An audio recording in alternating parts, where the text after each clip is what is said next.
objetivo desta videoaula é situar os alunos através da linha do tempo dos principais movimentos da arquitetura, desde a época greco-romana até os nossos dias. Desta maneira, eles entrarão em contato com os vários movimentos ocorridos e com o repertório arquitetônico utilizados para expressá-los. Posteriormente, procuraremos demonstrar esses elementos arquitetônicos inseridos no cotidiano das cidades. São símbolos apreendidos dos movimentos que ocorriam no mundo todo, mas que são absorvidos de forma peculiar pela mão de obra e clientela local. Interessa-nos ainda instigar os alunos a traduzir esses repertórios quando utilizados nas estruturas dos mais variados meios de hospedagem.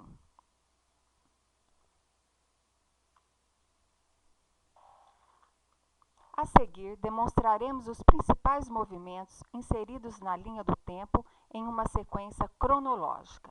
A arquitetura grega do século VIII a.C.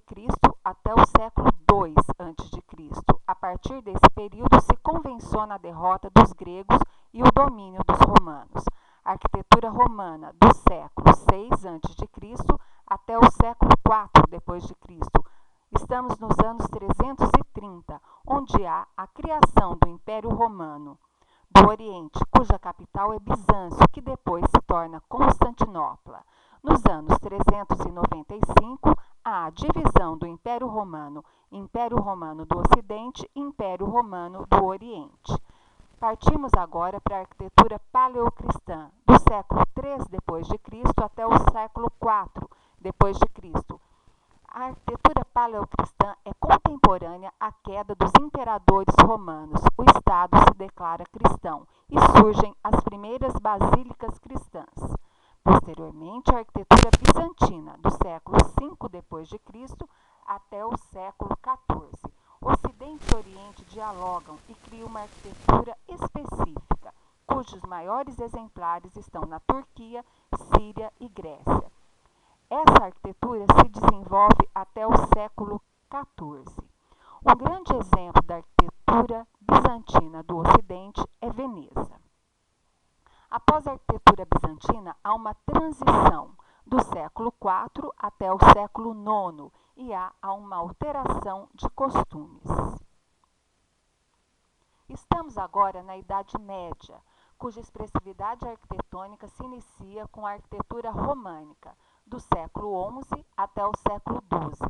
Os bárbaros se alimentam das culturas mais antigas. Na sequência, a arquitetura gótica, ainda na Idade Média, do século XII até o século XV. Época mais amena, mais fértil, as cidades já estão se organizando. Há um excedente agrícola, que se torna um pequeno comércio. Os centros urbanos mais ricos e mais desenvolvidos se iniciam nesta época. Na sequência, a arquitetura do Renascimento, do século XV até o século XVI. Posteriormente, a arquitetura barroca, no século XVII até o século XVIII. Essa data se dá especialmente no Brasil. Posteriormente, a arquitetura neoclássica. E após a arquitetura neoclássica fortemente marcada, surge o ecletismo, que é a mistura dos estilos. Surgem, então, os novos neos, neogótico, neorromânico, etc. Estamos no século XVIII até o século XIX. Na sequência, a arquitetura moderna, que se inicia com um protótipo artesanal representado pela arquitetura Art Nouveau e arquitetura Art Deco, porém já numa escala industrial. Apenas o protótipo é artesanal, mas a escala já é industrial. Surge concomitantemente a esses movimentos o movimento neocolonial, que é uma busca à identidade nacional. Nessa sequência, também e concomitantemente, surge o modernismo propriamente dito, a arquitetura modernista e a arquitetura moderna no Brasil.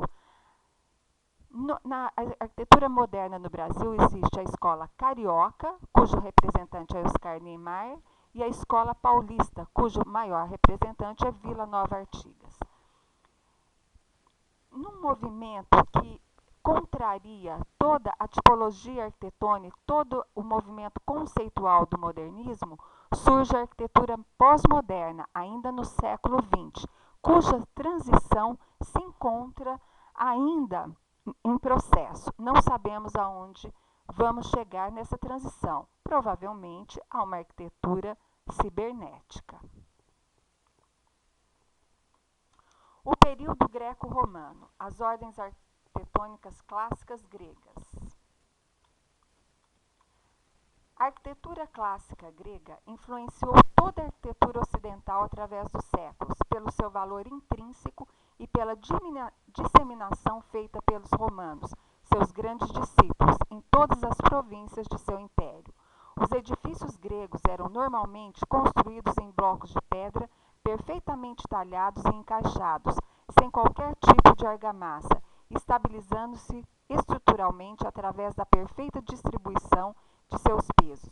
Eventualmente, os blocos eram ligados por cavilhas metálicas, chamadas gatos. As colunas normalmente eram compostas por segmentos chamados tambores. As coberturas dos templos eram sempre em duas águas, com estrutura de madeira e telhamento de barro. Os principais elementos das ordens gregas: cornija, friso, arquitrave, volutas, fuste e base. O entablamento, constituído por três partes: arquitrave, viga monolítica de pedra que ligava uma coluna à outra e distribuía as cargas da cobertura pelas colunas. Friso, faixa decorativa formada por tríclina e métopas. Cornija, que configurava a cobertura propriamente dita, formada por triângulos, os chamados frontões das fachadas principal e posterior, e por faixas horizontais salientes nas fachadas laterais do templo.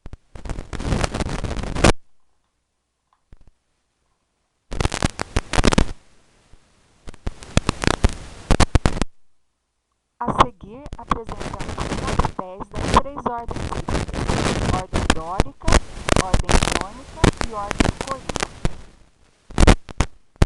A ordem dórica.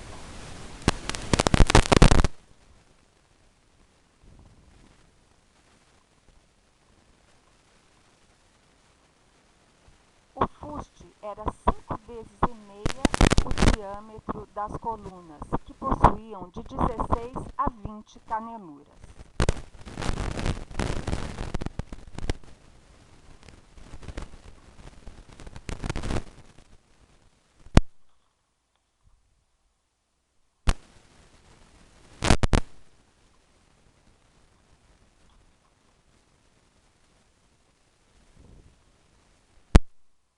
Templo dórico. A fachada de um templo dórico era dividida em três etapas fundamentais: plataforma ou envasamento, as colunas e o entablamento. A ordem jônica. Posterior à ordem dórica, a ordem jônica desenvolveu-se a partir do século V a.C. na região ocupada pelos jônicos, a partir de 1700 a.C., a região de Atenas, banhada pelo mar Egeu, fortemente influenciada pela então Grécia Asiática, atualmente compreendida pela Turquia. Os melhores exemplos da arquitetura jônica estão nos templos da Acrópole de Atenas. Na ordem jônica, é marcante a influência oriental, com a adoção de motivos orgânicos, notadamente o capitel das colunas. Há uma hipótese de que a coluna jônica tenha sido importada da arquitetura dos templos egípcios.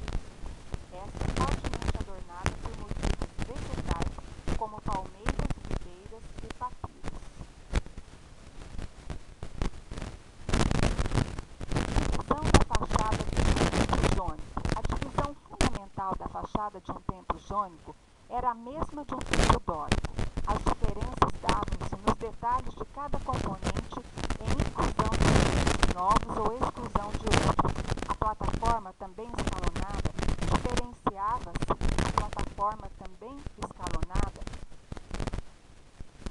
diferenciava-se pelo estereóbato e estilóbato, dotado de pivos rebaixados inferiores. As colunas mais detalhadas que as dóricas e com menor grau de ênfase acrescentavam a base ou chamada plinto.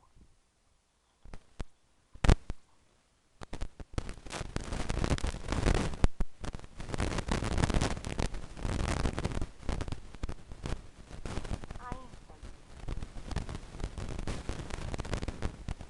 posterior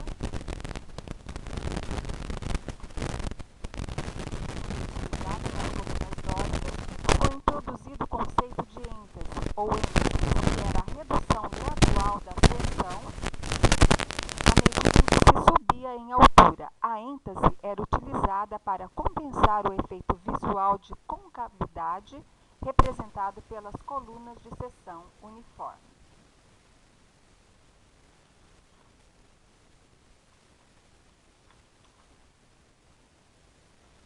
Cariátides.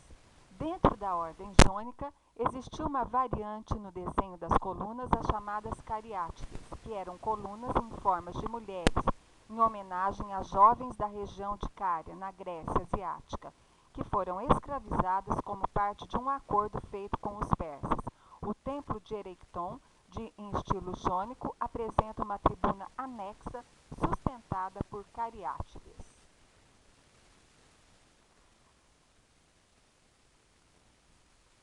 A ordem coríntia, evolução da ordem jônica, ornamentação, brotos de acanto, uma planta da região.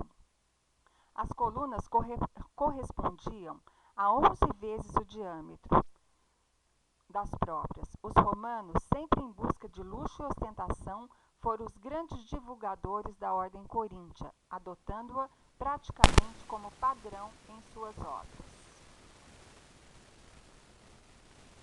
Frontão de um templo coríntio. Aplicação das ordens. Templo dórico, no século V a.C. Templo de Erecton, na Acrópole de Atenas, obra-prima da arquitetura jônica, 406 a.C. Templo de Zeus, em Atenas, o maior exemplo da arquitetura coríntia do século I a.C. E a planta dos templos normalmente seguia a uma padronização. Essas molduras são similares à que vemos hoje em nossa arquitetura contemporânea. Período paleocristão. A arte paleocristã, ou arte primitiva, é a arte, arquitetura, pintura e escultura produzida por cristãos ou sob o patrocínio cristão, desde o início do século II até o final do século V. Não a arte cristã sobrevivente do século I. Após aproximadamente o final do século V, a arte cristã mostra o início do estilo artístico bizantino.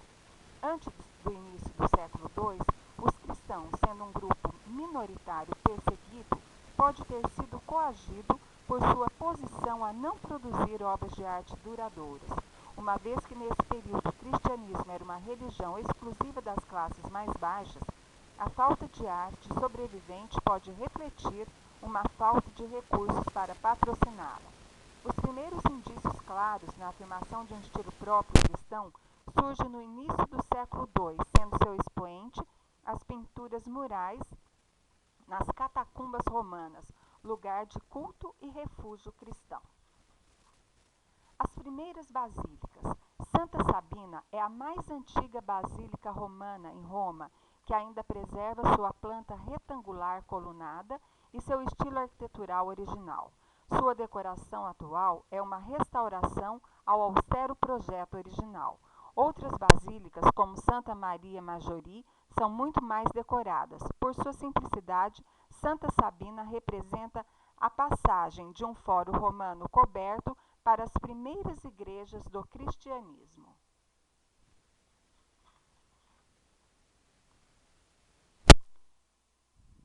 O período bizantino. Período da arquitetura bizantina que leva esse nome devido à cidade de Bizâncio, onde estava alocado o Império Romano do Oriente.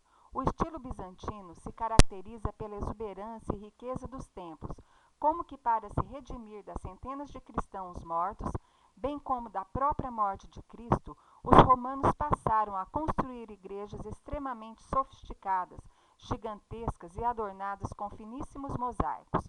O apogeu da cultura bizantina ocorreu durante o reinado de Justiniano, 526 a 565 d.C., considerada como a Idade de Ouro do Império. Em 391, com a oficialização da religião cristã como a religião do Império Romano, surge o primeiro grande estilo da Idade Média, o chamado estilo bizantino. Arquitetura românica. Igrejas românicas de cúpula são igrejas com cúpulas seriadas, próprias do oeste e sul da França, influência direta da arquitetura muçulmana e bizantina. Possui uma nave única muito ampla, em alguns casos com um transepto saído. A ábside é tão larga como a nave. A nave central é coberta por uma série de cúpulas sobre pendentes sustentadas por arcos amplos. A Catedral de Notre-Dame de Paris é uma das catedrais góticas mais famosas do mundo.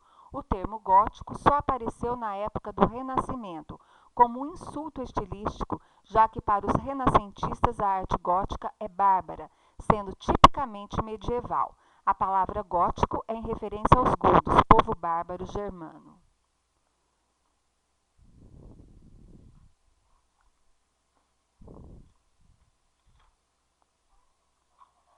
A arquitetura do Renascimento. Tudo que pertencia ao mundo antigo dos gregos e romanos era aproveitado na concepção arquitetônica renascentista. A busca da beleza mais perfeita, a disposição ordenada dos elementos de um prédio, a tradução da esfera das ideias nas linhas dos edifícios, os arcos de volta perfeita. A influência da composição formal da natureza, vista como modelo de perfeição, a singeleza das obras, a forte presença dos aspectos humanistas, a utilização sistemática da perspectiva, entre outros elementos. O barroco é a libertação espacial, é a libertação mental das regras dos tratadistas, das convenções da geometria elementar. É libertação da simetria e da antítese entre espaço interior e exterior. Por essa ser a vontade de libertação, o barroco assume um significado do estado psicológico de liberdade e de uma atitude criativa liberta de preconceitos intelectuais e formais. É a separação da realidade artística do maneirismo. A arquitetura barroca ocorreu em vários países católicos da Europa, como a Itália, Áustria, Espanha e Portugal. Países protestantes, como a Inglaterra, não apresentam a arquitetura barroca.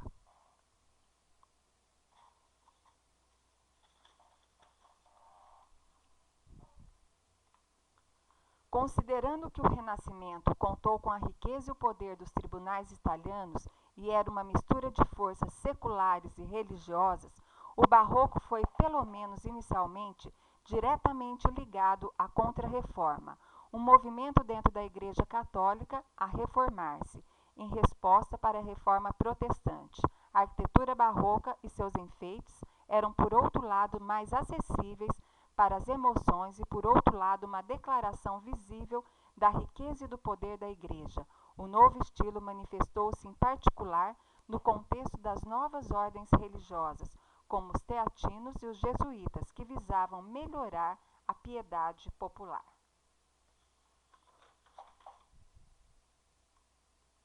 O neoclassicismo. Entre o século XVIII e XIX, no final de um e início do outro, surge o estilo chamado academicismo. Nas academias mantidas pelo governo europeu, seriam ensinadas as concepções da arte greco-romana ou neoclassicismo, volta da arte greco-romana, na França. De acordo com os neoclassicistas, só haveria arte se os artistas resgatassem os ideais gregos e renascentistas. Dessa forma, a arte desse período era considerada bela. Nas escolas de belas artes, os alunos deveriam conhecer a arte do período antigo e, por isso, era produzida baseada na técnica e nas convenções gregas e romanas. Outros exemplos do neoclássico em Curitiba, em Belém. O ecletismo. O ecletismo surge como movimento artístico no século XIX, iniciado na França como reação ao estilo greco-romano, onde os arquitetos começam a propor o retorno de outros modelos históricos. Utiliza a combinação de diferentes estilos passados em uma única obra, com o objetivo de formar uma nova linguagem arquitetônica.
O ecletismo no Brasil.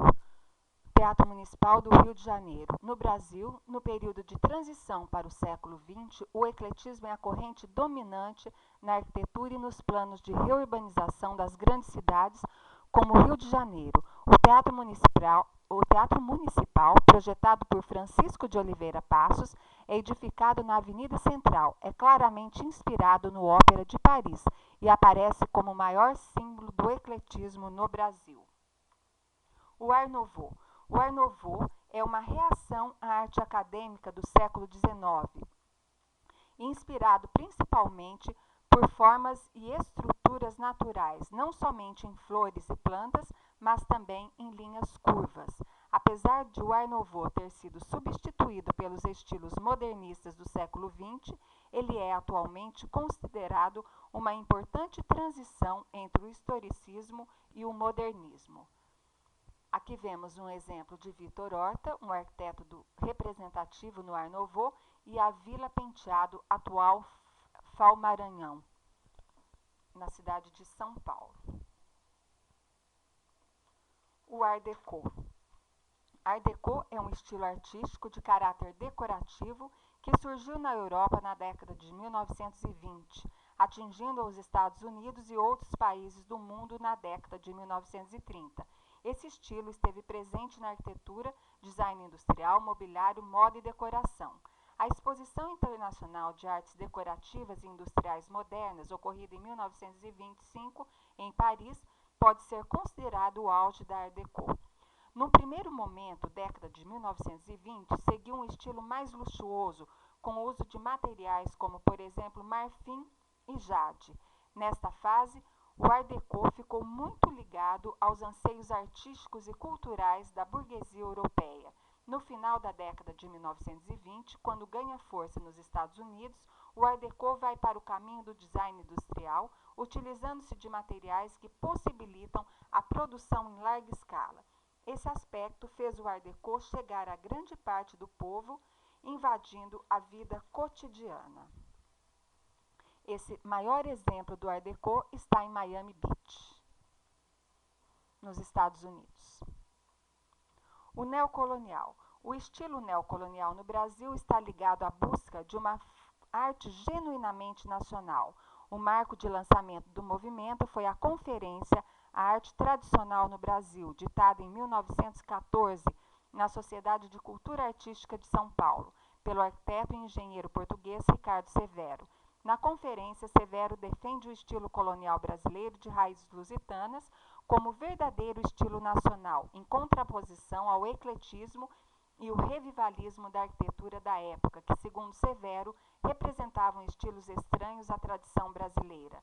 A partir desse momento, o estilo neocolonial foi muito difundido na arquitetura brasileira. Ricardo Severo construiu uma série de edifícios no estilo em São Paulo e arredores, começando pelo Palacete Numa de Oliveira, 1916, na Avenida Paulista, já demolido, e terminando no ainda existente edifício da Faculdade de Direito de São Paulo, em 1939, no Lago São Francisco.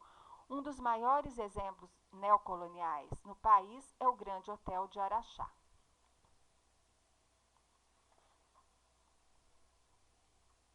O modernismo. A arquitetura moderna é o reflexo das grandes inovações técnicas que começam a surgir já no fim do século XIX.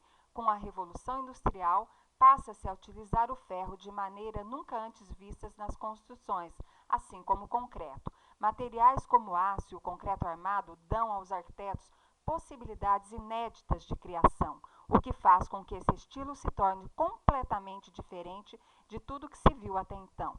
São engenheiros os pioneiros da utilização das novas técnicas, como nos arranha-céus de Chicago ou na famosa Torre Eiffel de Paris.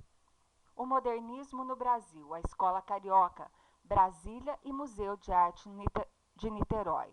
Nota-se uma leveza visual na Escola Carioca do modernismo, porém escondendo uma estrutura bastante pesada. Prestem atenção, como um feixe de ferro para sustentar essa magnífica edificação que se debruça pela Baía da Guanabara. Um outro exemplo do modernismo no Brasil é o Palácio Gustavo Capanema, no Rio de Janeiro. Os pilotis são bastante utilizados na arquitetura moderna. Servem para levantar o prédio e para o pavimento terra tornar-se praticamente uma praça. Isso é muito visto, principalmente na cidade de Brasília. A arquitetura moderna é o reflexo das grandes inovações técnicas que começam a surgir já no fim do século XIX. Com a Revolução Industrial, passa-se a utilizar o ferro de maneira nunca antes vista nas construções.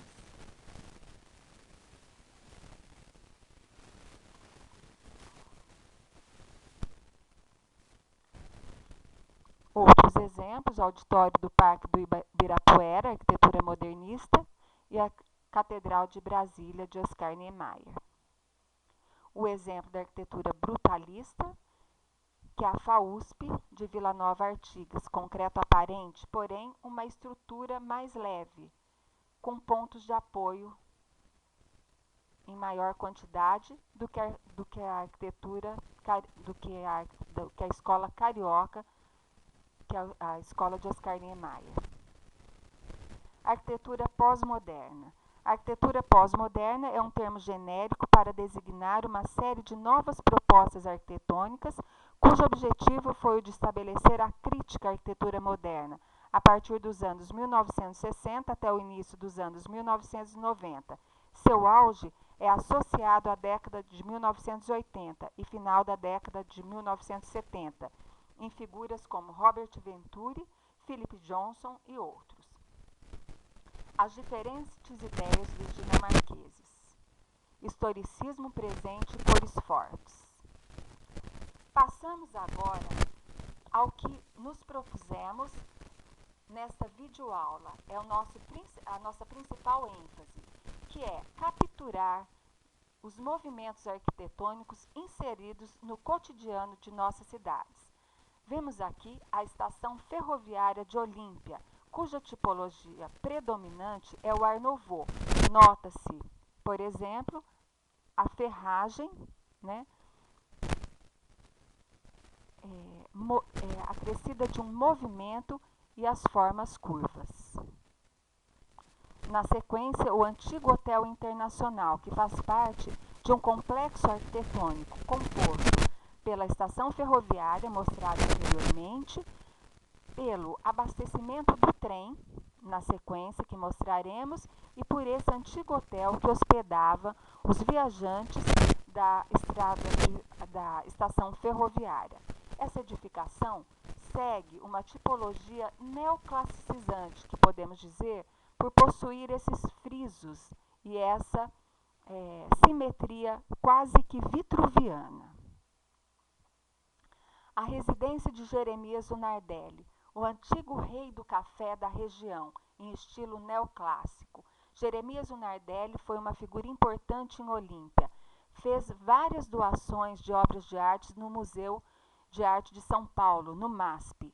Residia nessa casa neoclássica, onde podemos notar essa tipologia na simetria do prédio, nas pilastras que lembram os tambores, na rosácea, só que dessa vez adornada com flores de café e não de acanto. Uma outra característica interessante desse prédio é a que não tem a ver com o estilo propriamente dita, mas com o código de obras, é a entrada na lateral para dar mais privacidade ao morador da edificação. E a inclusão de uma platibanda que esconde as calhas, que por sua vez são tubuladas e a água pluvial é jogada para a sarjeta. Residência de 1922. As folhas de café e os frutos no lugar das folhas de acanto, mas ainda assim com uma simbologia neoclássica. Os frisos, as molduras. Residência neocolonial.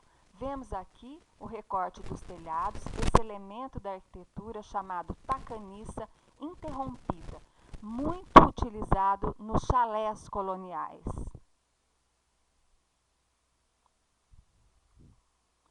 Residência eclética, com predominância do estilo neocolonial. Vemos aqui um porão, que inclusive serviu de residência para esse rico agricultor do café. Essa edificação é dos anos 1910 e uma característica de um ecletismo muito típico que só encontrado nessa edificação, que são a pintura desses quadros na volta da edificação toda, lembrando paisagens de Veneza, encomendadas por esse rico agricultor chamado Josué Tonani. Hoje, nessa edificação, funciona o Museu do Folclore de Olímpia. O Gradil é uma edificação eclética, porque, embora com predominância neocolonial, existe, por exemplo, no Gradil, a tipologia do Art Nouveau, né? A gente vê todo o Gradil trabalhado em movimento, demonstrando quase que uma chicotada, muito próprio do Art Nouveau. Essa residência neocolonial, também com recorte nos telhados, lembrando quase que um chalé, né? Esse elemento que era utilizado para a saída do ar quente, era aberto originalmente, então o ar quente sobe e era reciclado através dessa abertura. Esse é de um rico comerciante de Olímpia, português. Ele traz esse estilo e constrói sua residência, quando já em ascensão, no estilo neocolonial. O comércio, também na cidade de Olímpia, já com a tipologia Art Deco. Vemos um ritmo linear e um estilo geométrico, próprio e característico do estilo Art Deco. Formas geométricas, platibanda escondendo o telhado. A implantação no terreno pega quase que a maior parte do mesmo. Todas essas são características do Art Deco. Residência neocolonial, tacanice interrompida, vários telhados e a balaustrada, também típica da tipologia neocolonial. Edificação neoclássica no centro de Olímpia. Vemos aqui a simetria, os frisos utilizados nas ordens gregas, as ordens gregas propriamente ditas, já não como elemento estrutural, mas como elemento de adorno. Por isso chamamos a edificação de neoclássica. Na época clássica, as pilastras eram elementos estruturais. Aqui são elementos trazidos do repertório neoclássico, mas utilizados como adorno. Residência Art Deco. Vemos aqui ainda um pequeno decor, já uma grande simplificação formal, mas ainda adornada, típico elemento usado no movimento Art Deco. Alô? Oi, Marco, tô acabando, pode vir. Deu, pode vir, tá? Tá, tô te aguardando, até mais, tchau.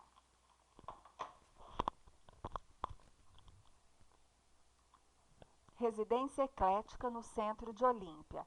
É uma residência eclética com predominância Art Nouveau. Vemos aqui na forma, no ferro trabalhado, com formas praticamente tiradas da natureza. Motivos florais. Essa cobertura também muito própria do Art Deco, em vidro, um elemento leve, lembra muito a arquitetura das estações de metrô de Paris. 1921, essa residência, os motivos florais, o ferro trabalhado, lembrando elementos da natureza. Esse elemento é quase que a redução de uma pilastra a um simples ornamento. A igreja do centro de Olímpia é uma igreja pós-moderna. Usa o concreto armado, porém com cores, vitrais e outros elementos que nos remetem a uma arquitetura pós-moderna.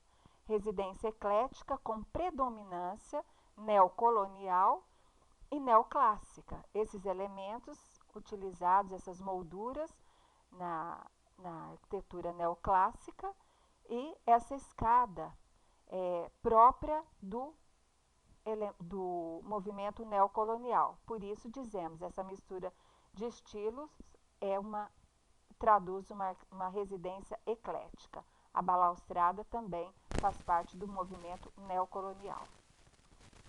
Edificação Art Deco. Vemos o ritmo geométrico, uma arquitetura, vemos forma geométrica, um ritmo linear e uma arquitetura bastante simplificada, baseada no cubismo, uma arquitetura bem simplificada. É uma simplificação formal, mas ainda representando um adorno. Uma edificação neocolonial. Aqui, praticamente a reprodução de um frontão de uma igreja colonial que assistimos quando vamos a Ouro Preto. As ponteiras, também típicas do neocolonial, a cobertura típica do Art Nouveau.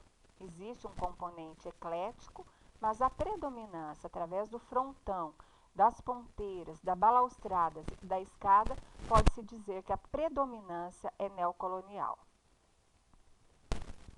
Terminamos aqui essa videoaula, esperando que com esta semente lançada, os alunos possam verificar em suas cidades essas reminiscências ou essas características dos movimentos arquitetônicos que pudemos aprender nesta aula.